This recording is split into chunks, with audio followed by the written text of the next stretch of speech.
And we continue with the path, which is your path and my path and of all other beings.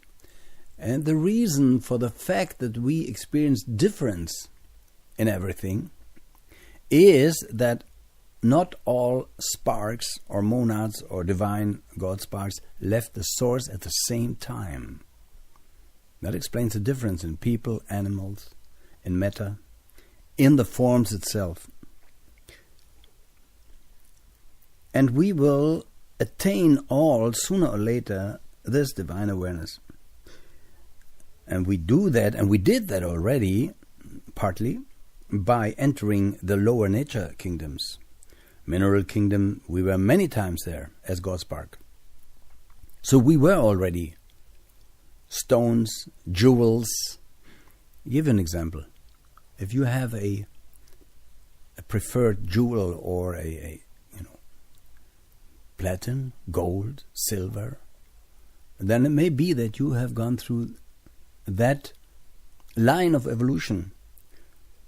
When you first entered material world, you have a pet animal, let's say certain animals that you like, others you like maybe not. So that could be that you went through that line of evolution of that animal.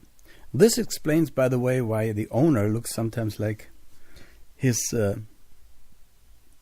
dog or his cat. One of the explanations. Now the Book of Light teaches how on the different levels of development, cosmic levels, the monads develop. Jesus said in the Bible, in my Father's house there are many, you could say apartments today. I have prepared for you. And that's exactly those 49 levels, cosmic levels I already mentioned, who become the inhabitations for the divine sparks. And the Book of Light teaches also, for instance, how our solar system developed. See, when you look at the sun, you see a being, a living being, an intelligence. We are not anymore aware of the cosmic wonders surrounding us because we are so deep involved in our day-to-day problems, caught enslaved by the Bilderbergers, by the Illuminati, who doesn't want us to know that we are gods in the making. And so, that being in the sun, see, in old times people prayed to the sun, but those who were wise didn't pray to the sun, but they spoke or meditated to the being in the sun. That's a difference. And we see how that being, Logos, called also supermonad, or an emanation of the supermonad, so to speak, took divine sparks from the center point and threw them into its system, into its solar system, on the planets that had reincarnated before on these structures, on these inhabitations, and then threw them into the solar system so they could experience their awareness of their divinity.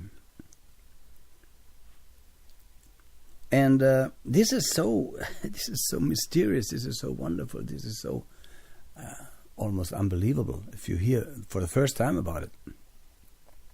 See, it's like as above, so below, said Hermes.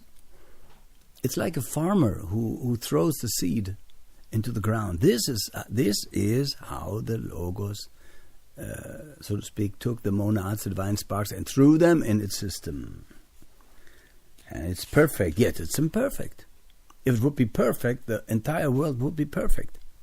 What happens is that the divinity at the source, the reawakening of the universe, projects a divine aspect of itself into material world. An aspect, that aspect you could call God if you want. And we describe that in detail in the Book of Light as supermonad and so forth.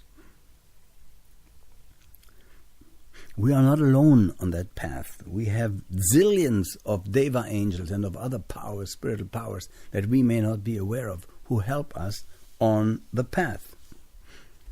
And this is why it was given now, this book of light, so a scripture could help us on the path.